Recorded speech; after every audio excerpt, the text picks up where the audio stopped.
I'm going to be 100% honest, okay? If you are summoning for Skirk, there are ways to go around her whole restrictions, right?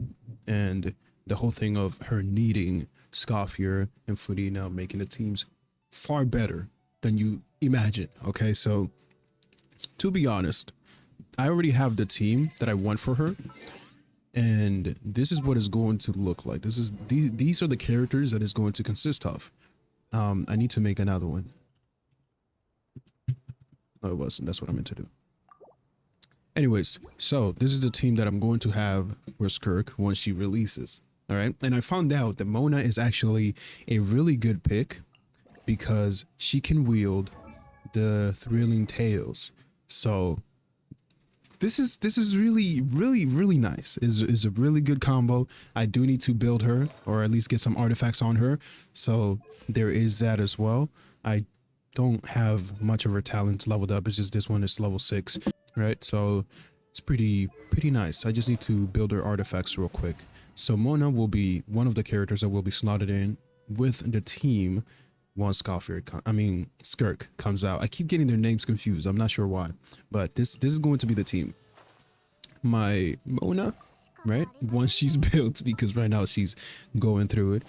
My Scoffier, which her stats are not terrible, right? I wish I had her weapon, but I couldn't go for it. Unfortunately, I didn't have any wishes left, right? And I didn't feel motivated enough or energetic enough to just go farm for a whole another region, just to 100% it and go for the weapon. But these are her stats. They're not horrible, right? They're not terrible. They're not like mind-blowingly good, but they're definitely usable, right? I also found something out when it comes to artifacts. I'll get into that in a bit once I get to Fudina. Her talents are 8, and with Skirk's passive, one of her passives increases the elemental skill of every character, every party member by 1.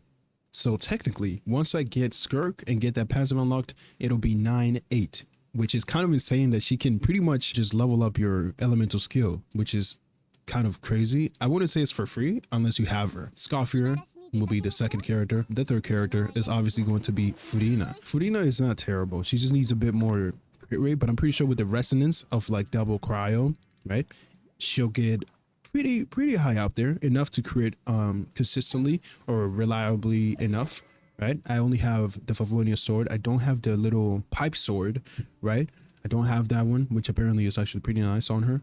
Unfortunately, I didn't complete the event. With the artifacts, I have her on Golden Troop because, again, I want her to deal some damage with her elemental skill. Aside from that, I did watch a video from, I think it's Jallo Impact. He was speaking about how, you know, Tenacity of the Millilith will actually be a pretty good set just because of the passive giving you like a 20% increase on HP, obviously, and attack for your party members, which is nice, right? Because Scoffier skills with attack, and also Skirk will need a bunch of attack for her burst playstyle, right? Because there's like 2 different bursts that she can use. She can use a normal attack burst, and then she can use the actual burst. When an elemental skill hits an opponent, the attack of all nearby party members is increased by 20%. Yeah, this is why Tenacity of the Millilith is really good, because as soon as my Fudina or the crab, whatever thing, hits the enemy, my party members will get a 20% increase on their attack,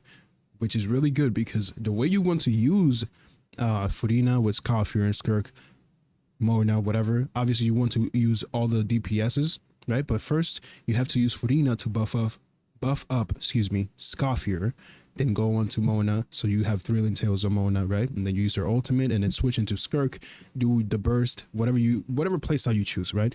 Which I'm really fucking excited, but it will tank her damage quite a bit. It was mentioned in the video that I was watching. So big shout out to Jallo Impact. Not like I have a bigger fucking following, but you know, I really enjoy the videos. Very informational. One of the sets that is competing with Finale of the Deep Galleries is Hunter, which I already spoke about.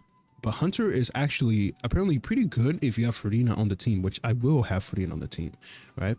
So I might opt to farming more Golden Troop just because, again, I can use those pieces for Fudina to make her even better. Same with Scoffier to completely just boost her damage. So Hunter, because I have more pieces of that than I do of like Finale of the Deep, it will probably end up being Skirk's set, like a placeholder, right? But I wouldn't say it's really a placeholder because sometimes it performs apparently, right? This is all just me watching a lot of videos and reading. Apparently, sometimes it is a bit better than Finale, or at least is right there, up there. Like there's barely any difference when it comes to damage, right? So you don't really gain much if you go with this set compared to this set. And also apparently this set does kind of hinders her a bit. So I might opt to using Hunter just because it's a very efficient domain to farm. That's my team. That's my team. I haven't really gathered anything crazy though, unfortunately, but let's talk about Skirk. Skirk has been teased for a very, very long time, right? Ever since Tartaglia Child came out, he would just speak about her, right? How she taught him how to fight, how to wield his power pretty much. It was pretty good. You know, the hype was building up slowly up until Fontaine, right? When we fought the big whale and then she appeared and turned the whale into a black hole or into an orb, and then threw them into some random rift. I don't know, right? So once that begun, the hype was insane. It was pretty cool. She looked amazing. She looked very powerful, and she still does, right? But I will be 100% honest. Unfortunately, this character is restricted to a couple of characters, especially Scoffier and maybe Furina, right? Shenhe, if you have Shenhe, I think you can make it work. As for free to play, if you don't have none of those characters, she can still work. She just won't be dealing as much damage as she would with like premium teams. And that goes for every single DPS, of course, but she won't be dealing insane amounts of damage, but she will most definitely be doing manageable damage that will clear and kill. Obviously, that is not impossible, but I'd say, is she worth the pulls? If you don't have Scoffier or Furina, in my opinion, it doesn't matter. Is at the end of the day is a game where you just hop in to have fun. If you already have characters that can 3-6 star the Abyss and you're just summoning for her just to have fun with her, fine, that's great, that's fantastic, go ahead. If you're summoning for Skirk just because she looks good, she looks incredible, you know, you're new to the game but you really like the aesthetic of the character, go for it. Now if you're summoning for meta and you don't have Scoffier or Furina, it is not worth it. In my opinion, it's not worth it unless you're going all in on her banner and just getting constellations, right? But apparently there have been a couple of nerfs to her kit where before she used to be invulnerable to like knockdowns or interruptions when she would enter her mermaid state. Let's just call it that, right? When she would enter that, it would be impossible to just, you know, stagger her pretty much. But now apparently they nerfed that, and she is equivalent to Xingqiu, right? He obviously is invulnerable to some stagger, but he can still get staggered. It's not like impossible or something like that. But unfortunately, that did happen. But even then, I feel like it's not that big of a deal depending on the playstyle you use her on. If you're going to use it with the burst playstyle, you're just going to switch on and off between every character just to cycle the buffs properly, right? If you're using her with like the normal basic attacks as burst, then that might pose a bit of a problem. But even then, it just depends on how fast you can kill the enemy. Again, I don't really think she's worth it if you are free to play, but if, again, you can go through every single content pretty much without having an issue, I wouldn't say like a breeze or something like that, but if you are confident that your teams can clear everything without a problem, then yeah, go ahead and summon for her.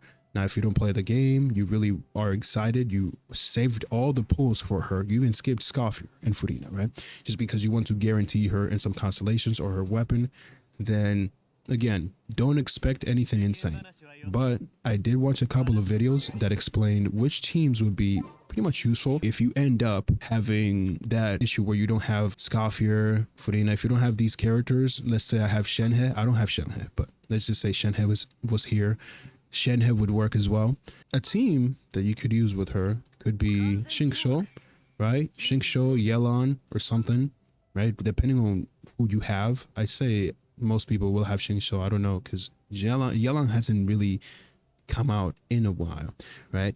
You can also use Chongyun for the attack speed, you know, and also the infused cryo, because she does at the end of the day end up dealing physical damage, unfortunately, unless you go into her elemental skill.